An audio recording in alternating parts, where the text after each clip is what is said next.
woman knew. She looked at me with a gleam in her eye, and she said, why shouldn't I? You're such a fake hound, whoa, whoa, such a fake hound, yeah, yeah. You're such a fake hound, whoa, whoa, such a fake hound. I teased you because I know you don't remember him. Frankie Sardo. That was Frankie Sardo, and he did have a major hit right at that moment. But that was his only hit. He kind of disappeared. He got in trouble years later with the IRS, but he wasn't in the music business. But he got the crowd going. So the next act up, 4 guys come out. They're dressed in suits, and they're doing these dance steps. One day I feel so happy, next day I feel so sad. I guess I'll have to take the good with the bad. Each night I ask the stars up above,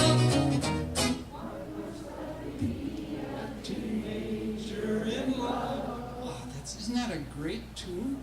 How, you know, we could write down those lyrics just right now. It's like we're reliving it. A great tune. And you can just imagine what all these kids from rural Iowa were thinking as they watched these guys on stage. You know, the lights, they're doing their dance steps. They'd never seen major artists before like this. What a night for them. I've had the honor of meeting just a few people that were actually there that night, and I know the excitement they felt. So the next artist that comes on, hello, darling, Chantilly lace, the Big Bopper. Now, Buddy Holly was about the same age as the Big Bopper, and he had that major hit. You know, he'd come on, he had the look, he just had that massive stage presence. He'd come on with the telephone, you know, that deal. But what we don't know about him is what else he could have done. I'm going to play you a song, and I want to see if you can sing along with this one. I'll stop in the middle, and I bet you every one of you knows the words to the song. This was his song, and he had more than one that you didn't know. On the banks of the river stood Running Bear, young Indian brave. See how far we can go. On the other side of the river stood his lovely Indian maid. Little White Dove was her name, such a lovely sight to see. But their tribes fought with each other, so their love could never be. Oh, Running Bear loved Little White Dove with a love big as the sky. Running Bear loved Little White Dove with a love that couldn't die. And I bet if we went through that whole song, you could sing all of it. And how many songs nowadays would you know all the lyrics to? You know, that's quite a feat. Okay. We're getting close to the end of this night now, and Richie Valens is coming up. Remember, Richie is the youngest of this group. They've got him going now. He's got quite a backup band. Buddy had kind of put this band together for this tour. His Crickets didn't want to do it, remember? So he went back and he picked up some people, most notably Waylon Jennings. He was working at a radio station, wasn't a musician yet, and Buddy got him to play bass. And if you watch real close today, you might see him on a slide. And he actually taught him how to play bass for that tour. He also had a drummer he picked up that froze his feet when the bus broke down. He had a bass player that actually gave up his ticket, his seat on that plane at the last moment to Richie Valens because of a coin toss. Interesting stories, and there's a lot more. Of course, I don't have time to tell. Just a fascinating era. So Richie Valens comes on, and he's got a lot of hits at 17 years old, but I have to do Oh, Donna, oh, Donna, oh, Donna, oh, Donna. I had a girl Donna, other day, since you left me, I'd never been the same. How I love my girl, Donna, oh, where can you be? Where can you be? Oh, Donna, oh, Donna, oh, Donna, oh, Donna. Wasn't that a nice tune? That's Richie Valens. He had a whole album for me. Thank you. Oh, Auntie, you're back. I came back, yeah. Yeah. Well, Well, that's great. You've told all the history about Yep. Buddy Holly and all those. I wanted to tell them a little history about Snooze Well, Hollow. it's funny you should come out because I just heard the bus and Buddy's Did up you? next on the show. Oh. So I'm going to go out and help him unload and set up his amplifier. But you know, before you go, will you promise you'll have pie with me after the show? Oh, sure. I made a pie for you. Why, thank you. You know how I make the curly edges around here? No. I take my teeth out and I go like this.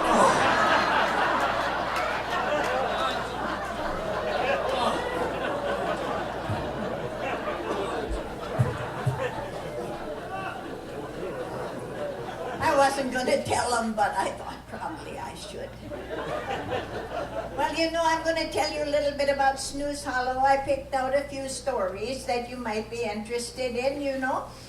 I was fishing one time on the dock there at Snooze Hollow. I had caught 13 walleyes, and I had them in my live well. And I always have a little trouble with the game warden or the police or something, you know. Sure enough, I tell you what, here he came up in a boat. He said, "Hi, lady." "Yeah, hi there." I said, "What you doing?" "Well, I'm playing with my pet walleyes." "You're playing with your pet walleyes?" "Yeah, I have them here in the live well," I said. I let them all out like this and they swim away, and then I take my whistle here and I go and I blow the whistle and they all come back and come right into my live well.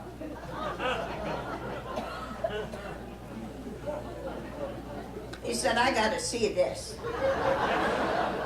So he got out of his boat and came over and he stood there and he said, "All right, lady, let your walleyes out." So I opened the trap and they all swam out. He said, "Okay, lady, blow your whistle."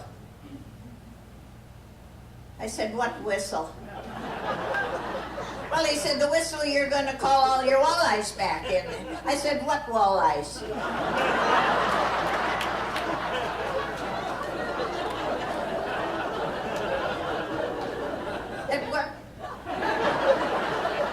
And Canute, my husband, you know, he was hunting that same fall.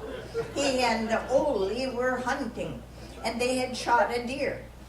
And they were pulling that deer out of the slough by the tail. When the game warden came up, he said, "Hey, fellers, you're looking a little suspicious. I'd like to see your hunting licenses."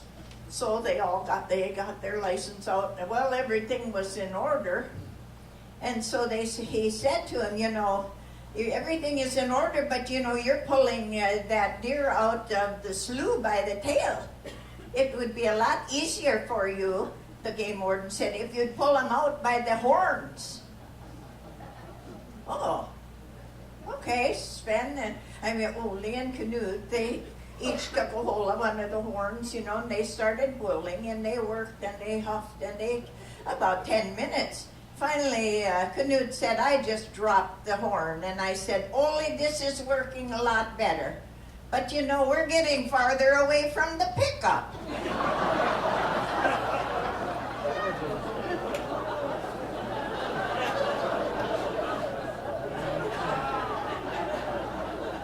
True story. Isn't it amazing? My husband Canute can shoot a deer. He can shoot one from at least 200 yards, but he can't hit the toilet bowl.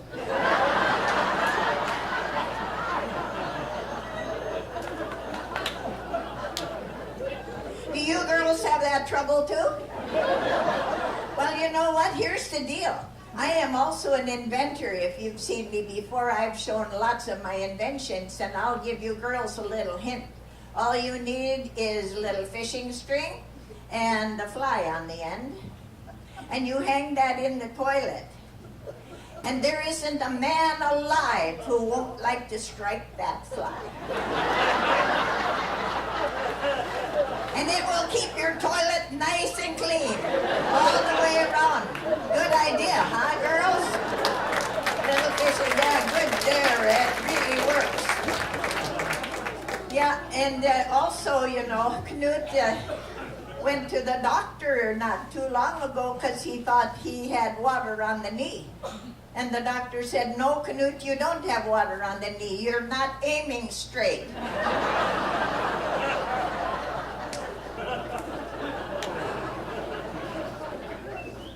And I'm going to tell you about my neighbor in Snooze Hollow. He had a limp, you know. Yeah, I never knew why he limped so funny. But I asked him one day, and he told me he had a wooden leg. Oh, I said, I'm so sorry. That's too... No, don't feel sorry for me, he said. But you could feel sorry for me because, for one reason, it cost me $2,000 every year to insure that leg. $2,000? I said, that's a lot of money. Yeah, he said, that's crazy. You know, I said, I have a friend, Torval, and he has an insurance company. You mind if I call and see what I can do for? No, that's fine. So I called him. Torval, I said, I have a feller here. He has a wooden leg. It costs him $2,000 every year to insure it. Can you do better? I'll get the rate book out, he said. So he went, yep, he said, I can insure that leg for $32.50. Really? A year? Yeah, he said, a year. It says it right here in the rate book. It says, any wooden structure with an overhead sprinkler is only $32.50. The men in Snooze Hollow have 3 hairstyles. They're parted, unparted, and departed. I have made a lot of money on selling my combs for bald-headed men. Yeah, they really work good. A man's hair, you know, head is full of hair. Girls, do you realize that? That it's full of hair because when it quits growing up here, it pushes out his eyebrows and his ears and out of his nose. Doesn't it? He just keeps pushing out. My husband, Knut, he has such big eyebrows, you know, he can use them for curb feelers. I gotta keep him combed all the time. And you know, about that time of Buddy Holly and in the 50s, you know, 60s, right in there's when we got indoor plumbing for the first time. You know, we hadn't always had an outhouse, and Knut it hadn't been very many days, and Knut says, Creamsagan, I'm using the outhouse. I'm not going in there anymore. Every time I go in there, it nips me in the hiney, he said. So the next time he had to go, I went and sneaked a little peek in the door.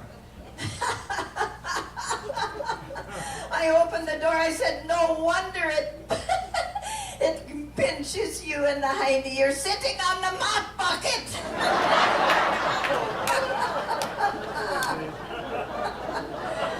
Oh, that Knut of mine. You know, we had an outhouse and he kept wanting to use it all the time, and we hadn't gotten the indoor plumbing yet at that time, you know, and I had to go. So I went over to the outhouse, I knocked on the door. Knut, I need to get in there. He said, I'm not done yet. So I said, well, I'm going to wait out here for you for a while. So I did. Aren't you done pretty soon, Knut? He said, no, I'm not done yet. I went to the house, peeled potatoes, I came back and I went and I knocked on the door. Knut, I said, I need to get in there now, I'm desperate.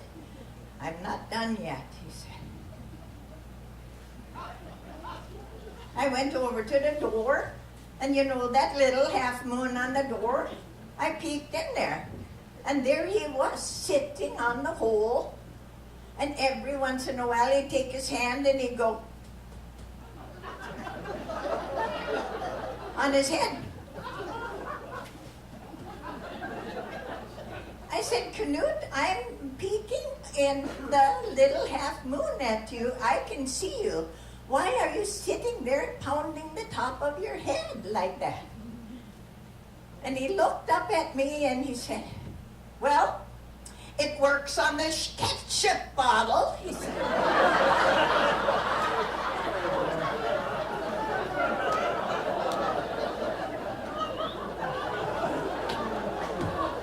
It works on the ketchup bottle. You'll think of that every time you hit the ketchup bottle. Huh? Genie Bonds big. It'll work. Huh? That'll work for you right there. Once upon a time in Snooze Hollow, I took the newborn baby in for its first checkup. And after the doctor had checked him over a little bit, he said, you know, he said, this baby is malnourished and underweight. Is it breastfed or bottle fed? I said, it's breastfed. He said, sit down. I want to check you over. Me? Yes. You, sit down, he said. Hut to Matuda. I got a breast exam like you never have seen in your life. Whew.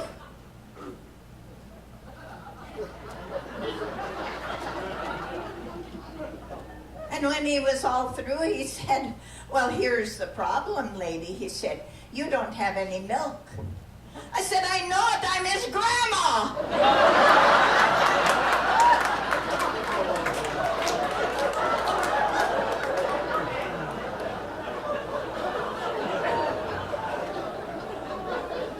You know, Knut and I wanted to have a family so bad and it wasn't working out, so I went to the OB-GYN doctor, you know, and I told him that we wanted to have a family. He said, well, I have to check you over. So when he was all through, he said, you know, lady, you have a deficiency in your passage.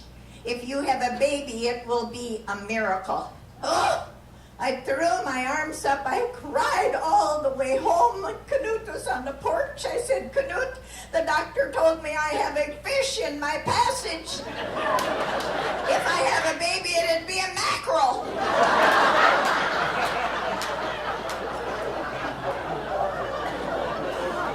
Knut said, that's crazy. I know you don't have a fish in your passage. He said, I'm going to talk to that doctor. He's going to get a piece of my mind. And he did. He went right down there, walked right in on the doctor. He said, what's this idea you telling my wife she has a fish in her passage? If she has a baby, it'd be a mackerel. He said, I didn't tell her that. I am so sick and tired of these women misunderstanding. The doctor really blew his cork right out. Oof, he was mad. He said, I am sick of this OB-GYN business and I am going to quit right now, he said. I always wanted to be a mechanic. Yeah. So he went to school, the tech school, took him right in, and he graduated at the head of his class. Yeah, he did. In fact, he got 150% on his final exam. 150%. He said, how can that be? He called up the professor. He said, you know, I can do the math. What is this? Well, he said, you tore the engine down perfectly. So I gave you 50% for that. You built the engine back up again perfectly. I gave you another 50%. But I couldn't help it. I had to give you another 50% because you did it all through the tailpipe.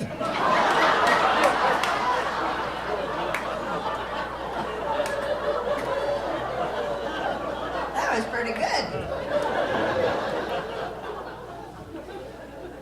You know, we have to take a little 15-minute intermission and have you ladies and gentlemen take a little breather and stretch your legs a little bit. And Louie, come on out here. Tell them about your CDs. Yeah. There you are. Yeah, he's got some CDs. Yeah, I've got a CD of a bunch of Buddy Holly hits. Only a few. We had like 23. But all of them you'll hear him play today. Yeah. Plus and more. You can play them in your car radio, but I have DVDs. These are videos, Fancy. and it's an hour and a half stories that I have. I did a live show, and I had it professionally taped, and they're out Wait a there. minute, wait a minute. You did a live show. I did a live show, As opposed to... a dead show. All right, go ahead. Okay. Anyway, we are giving them on a sale today for $10. Usually we charge $15, but this is a Buddy Holly special. His wife Donna, my husband Knut, will be outside, and you can stop and ask him all kinds of questions about that. And we will see you in about 15 minutes. And be sure and stay tuned for more fun and stories. All right. And Buddy Holly. Thank you folks. for coming.